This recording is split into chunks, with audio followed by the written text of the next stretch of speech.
Bom dia, meus queridos alunos do segundo ano. Aqui que está falando o professor Giovanni. Vamos à explicação do conteúdo do PET 2, semana 1. Acompanhe todos os vídeos dessa semana, tá bem?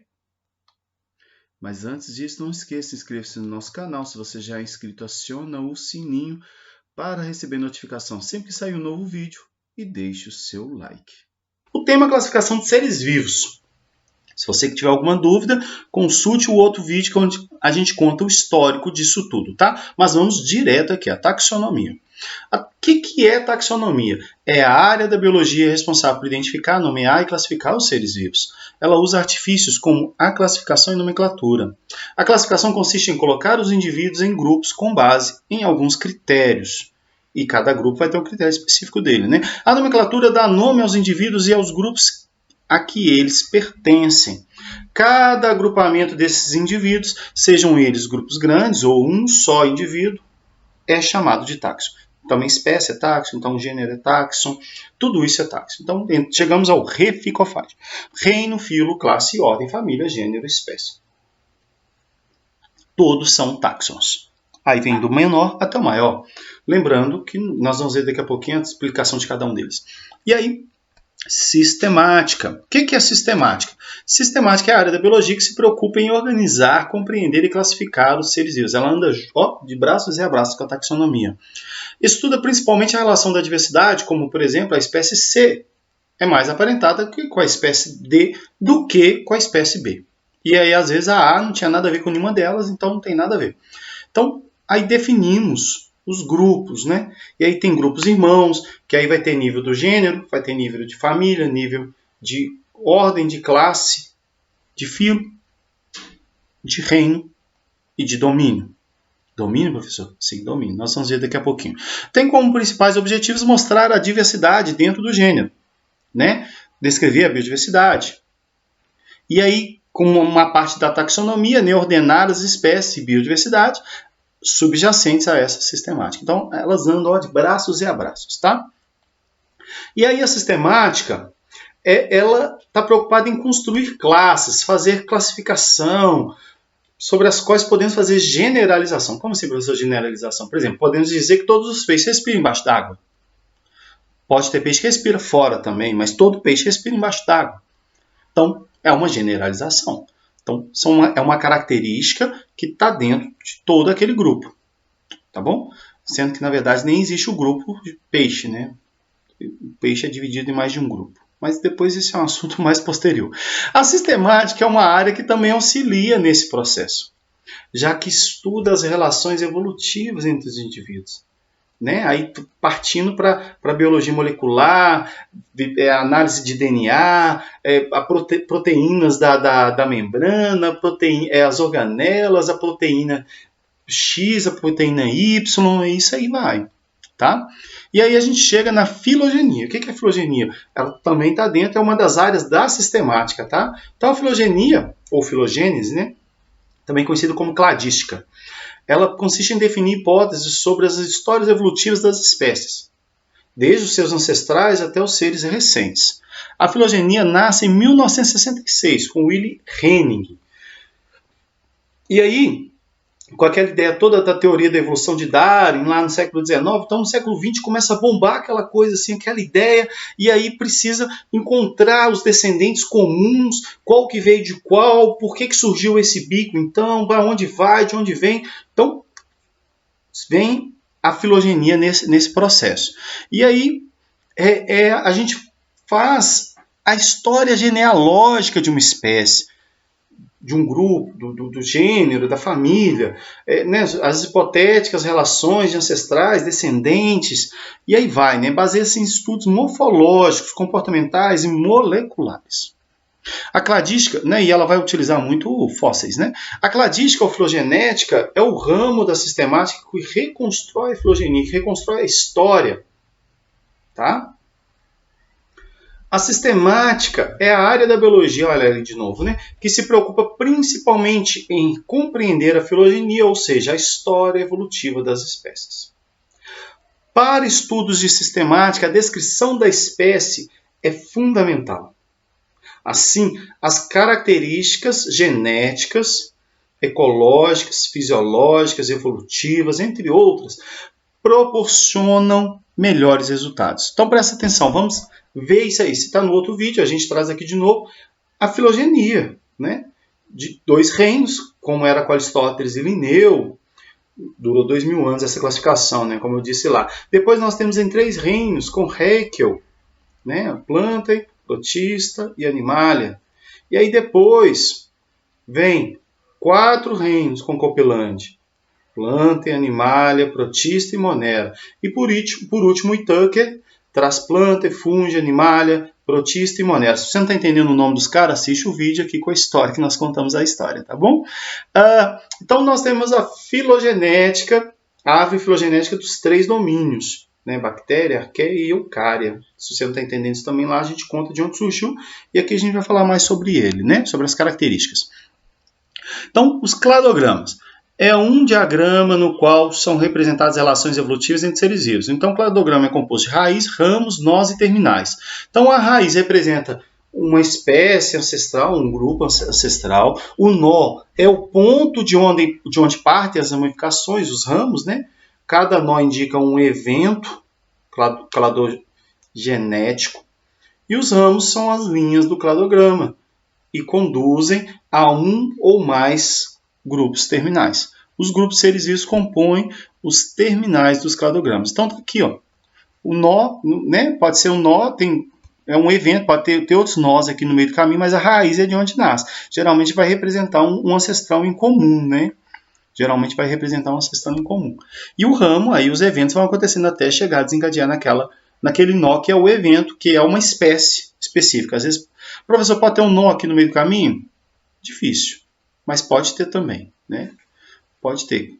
Mas geralmente, se tiver, ele vai ser uma raiz de alguma coisa.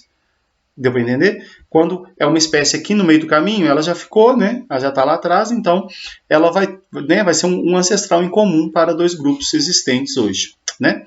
Então, tá aqui o cladograma dos animais, né? Dos animais. E aí nós vamos vendo aí os eventos, os nós, as raízes, né? Que vão caminhando, tá bom? Então, foi surgindo tudo isso aí, ó. Beleza? Beleza, professor?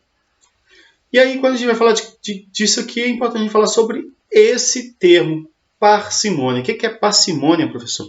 Então, a sistemática biológica ela vai utilizar sempre esse conceito de parcimônia. Como assim? É um conceito que vai dizer que o mais simples é mais fácil. Vamos lembrar, para ocorrer uma mutação é algo muito difícil. Uma mutação que gere uma característica nova é muito difícil. Então, não acontece todo dia. Então, é mais fácil ter menos eventos do que mais eventos, né? É isso que a parcimônia vai dizer. E, inclusive, tem uma questão no PET que vai nos arremeter a essa parcimônia. Tá bom? Então, a mais simples sempre vai ter chance. Olha essa questão aí, que está lá no PET, na semana 3. Inclusive, eu fui xingado aqui no canal por causa desse bendito, dessa questão, tá? Que lá perguntava onde está o evento célula sem parede celular. E aí eu falei que é o número 1, e aí fui rechaçado lá de gente dizendo que era o número 5. Vamos entender aqui. Parede celular. É culpa do pessoal, porque eles pegaram essa questão e reaproveitaram. Porque essa questão perguntava onde apareceu o evento célula eucarionte. Onde a célula deixou de ser procarionte. Aí era o 1 mesmo, com certeza, e fácil. Mas agora ela é difícil, mas ela é boa. Mas ela é difícil de saber. Então aqui, ó, primeiro, monera tem parede celular, não tem? Tem, professor. Protista tem? Não. Ah, professor, mas eu li lá que tem uma carapaça de sílica. Carapaça. Carapaça não é parede celular. Parede celular tem uma característica específica. Tá? Tem uma característica específica. Então não é parede celular. Então protista não tem parede celular. Planta tem, fungo tem e animalia não tem. Beleza? Beleza, professor. Mas então, o 5 é o que é, mas o protista? Vamos ver. Se fosse para o 5, aqui teria de deixar de existir a parede celular para protista existir. não ter. Aqui teria que deixar de existir para existir de novo, aqui teria que deixar de existir para existir de novo, e aqui deixaria de existir. Por que, professor, que aconteceria isso? Aqui, deixar de existir e existir de novo. Por quê? Porque monera é peptidoglicano, a parede celular. Já em planta é de celulose e em fungo é de quitina. São origens totalmente diferentes. Então, quer dizer, teria que deixar de existir do jeito que é para existir de novo com outro formato. Então, olha, para ser o 5, quantos eventos aconteceriam? 1, 2, 3, 4, 5, 6 vezes. Sem falar que surgiria aqui, né, a característica. Seria 7 eventos. Agora, para ser o 1, surgiu 1, deixou de existir 2, voltou a existir 3, voltou a existir 4. 4. 7 para 4, qual que ganha? O número 1. Então, o número 1 é o desaparecimento da parede celular. Porque, inclusive, os primeiros eucariontes não tinham parede celular. Sim, não tinha.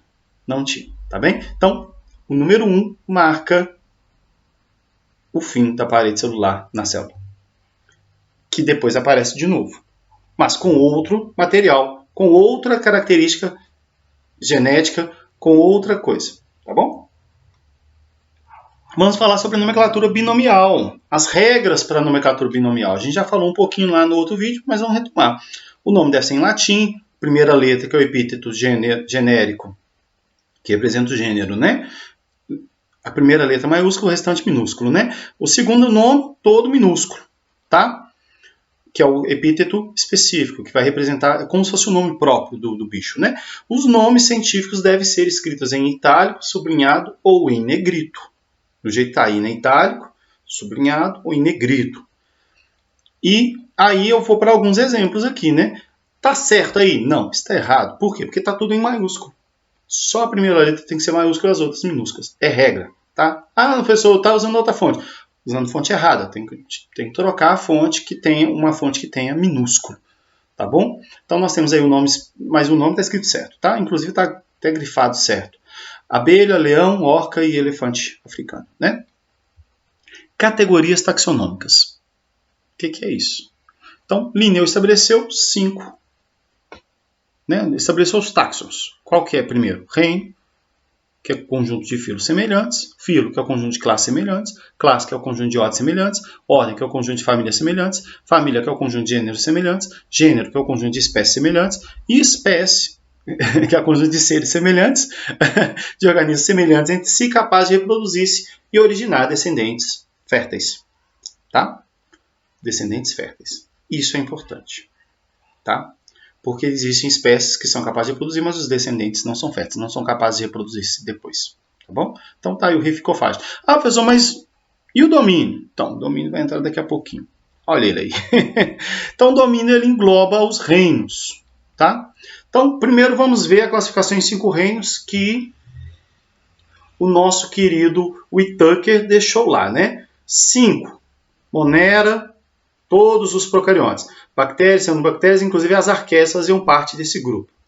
Protista, protozoários e algas. Unicelulares. Reino fungo, cogumelos, leveduras.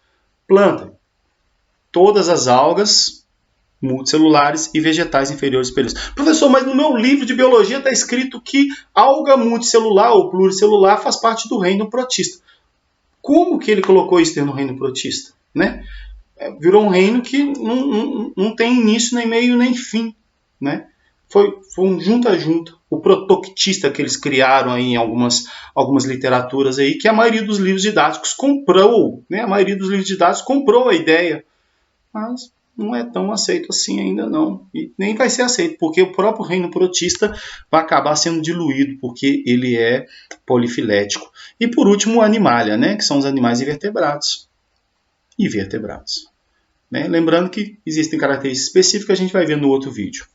Então tá aí, é aquilo que eu falei, ó. Olha o protista aqui, ó. O protista tem ancestral comum para cá, tem ancestral comum para lá, ancestral comum para cá. É uma confusão muito grande.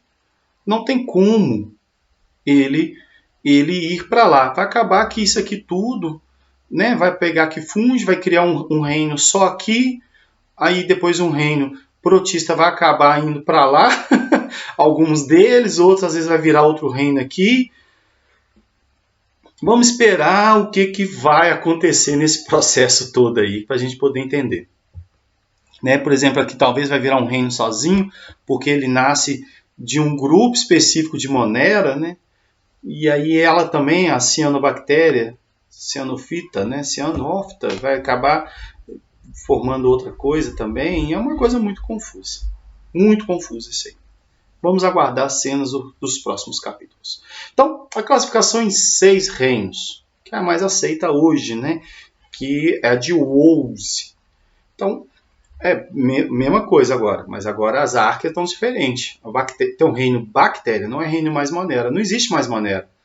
O reino Arqueia, ou Arqueaia, Arcaea, ou Arqueia, né? Que são as arqueabactérias, né? Que antes era chamada de arqueabactéria, agora são só arqueas, né? Que é aquele grupo de seres que vivem em condições extremas lá. Depois a gente vai falar sobre eles no outro vídeo. Os protistas, que são os protozoários e algas unicelulares, mas ainda continua polifilético, né?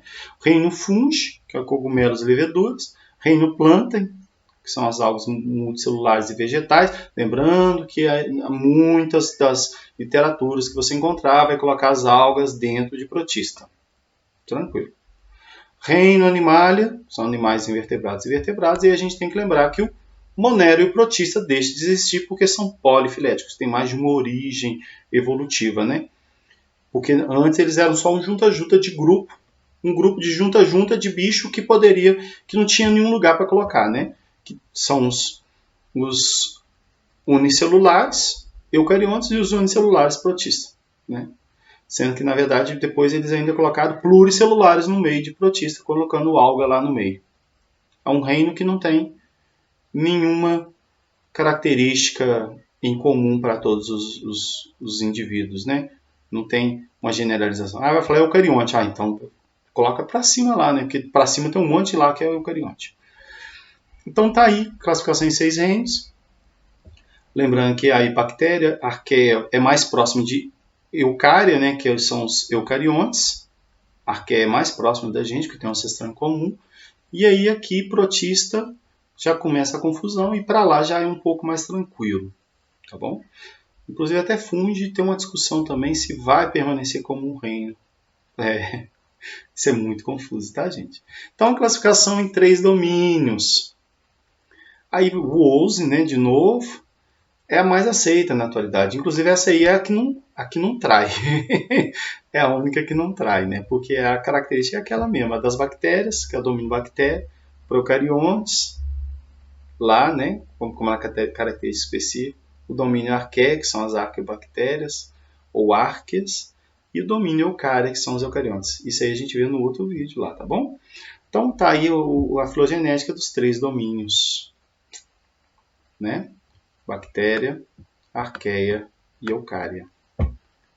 Tranquilo? Tranquilo, professor. Não, então a gente vai ficar por aqui. O vídeo ficou até grande, né? Mas dividir para poder aliviar. No mais, beijo para quem de beijo, abraço para quem de abraço. Tchau, fique com Deus. Até a próxima.